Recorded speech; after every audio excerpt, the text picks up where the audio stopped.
अभी आपने देखा होगा कि मीडिया में प्राप्त समाचारों के अनुसार और जिसमें दिल्ली पुलिस ने अभी एक प्रेस कॉन्फ्रेंस भी की है और एक बहुत ही गंभीर, संवेदनशील, खतरनाक और रहस्यपूर्ण तथ्य प्रकाश में आए हैं। आप सबको ध्यान होगा, चंद महीनों पहले की बात है और चुनाव के दौरान भी और चुनाव के बाद भी दिल्ली के तमाम स्कूलों में बम धमाके की कई कॉल्स आई थी, ईमेल्स आए थे। जांच के बाद आप सोचिए कि इससे कितना भय और तनाव का वातावरण अभिभावकों और पूरे दिल्ली की जनता के मध्य उत्पन्न हुआ। यद्यपि बाद में उसमें कुछ भी नहीं पाया गया। फिर जब इस विषय की गहनता से जांच की गई और यह ट्रैक करने का प्रयास किया गया कि ये ईमेल्स कहां से आ रहे हैं, तो बहुत ही आश्चर्यजनक तथ्य प्रकाश में आया कि मूलतः यह ईमेल एक ऐसे व्यक्ति के द्वारा आ रहे थे जो अल्पवयस्क है।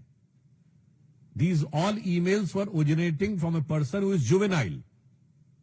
और आप समझिए, उसने कई 100 स्कूलों को इस प्रकार की फर्जी कॉल्स किए। इसके बाद जब जांच में उनके लैपटॉप और अन्य फोरेंसिक चीजों की जांच की गई और इस बात की पुष्टि हुई, तो और भी गहरा तथ्य प्रकाश में आया कि उसके परिवार के लोग और उसके अभिभावक ऐसे कुछ एनजीओ से जुड़े हैं जो कि इस प्रकार की गतिविधियों में पूर्व में संलिप्त रहे हैं, जिन्होंने अफजल गुरु की फांसी का विरोध किया है। और ऐसी तमाम गतिविधियां जो कानून व्यवस्था की दृष्टि से राष्ट्र की सुरक्षा के लिए घातक मानी जाती हैं, उन गतिविधियों के समर्थन की बात आई है। अब इससे गहराई इसलिए बढ़ रही है कि क्या कोई अल्पवयस्क बालक क्या अपने मन से कर रहा है? इसका मतलब उसे शिक्षा कैसी दी जा रही है?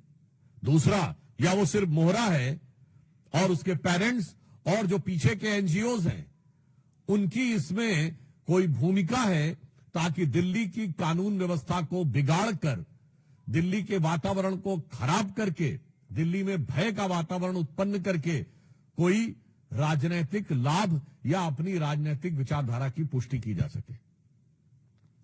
अब जो समाचार उपलब्ध हैं, जो जानकारियां उपलब्ध हैं, उससे बहुत गहरा संदेह हो रहा है, क्योंकि हम सभी जानते हैं कि दिल्ली में आम आदमी पार्टी का बहुत गहरा संबंध न सिर्फ तमाम ऐसे अवांछित एनजीओ से रहा है और तमाम ऐसी गतिविधियों से रहा है जो अफजल गुरु की हैंगिंग और देश विरोधी तमाम गतिविधियों में लिप्त रहे हैं। आप सभी को ध्यान होगा कि फरवरी 2015 में जो टुकड़े टुकड़े होंगे का नारा लगा था, वो अफजल गुरु की बरसी के ऊपर था और जिसकी फाइल को महीनों तक आम आदमी पार्टी ने बचा के रखा था। इसलिए अब यह रहस्य गहरा रहा है कि वो एनजीओ कौन है, वो एनजीओ के लोग कौन हैं, उनका आम आदमी पार्टी से कोई संबंध है क्या? क्योंकि यह बात हम ऐसे हवा में नहीं कह रहे। आम आदमी पार्टी की मुख्यमंत्री आतिशी मरलेना जी के दोनों पेरेंट्स ने अफजल गुरु की क्लीमेंसी के पिटीशन का समर्थन किया था, तो यह बात सीधे संबंध जुड़ता हुआ दिखाई पड़ रहा है। यानी वहां के सर्वोच्च नेतृत्व के साथ, और उस जमाने में याद करिए वो सब लोग, प्रशांत भूषण, शांति भूषण, अन्य अन्य बहुत सारे लोग थे, आप बड़ी लंबी लिस्ट है, वो सब उस समय आम आदमी पार्टी के सदस्य थे। यानी आम आदमी पार्टी का एक संगठन के रूप में उनके साथ संबंध बहुत साफ दिखाई पड़ रहा था। तो अब ऐसी जानकारी लगती है और यह ऐसा ही गहरा संदेह आता है, जो पुष्ट होता हुआ नजर आता है कि क्या इस चीज में आम आदमी पार्टी का या उनसे जुड़े एनजीओ का कोई संबंध है।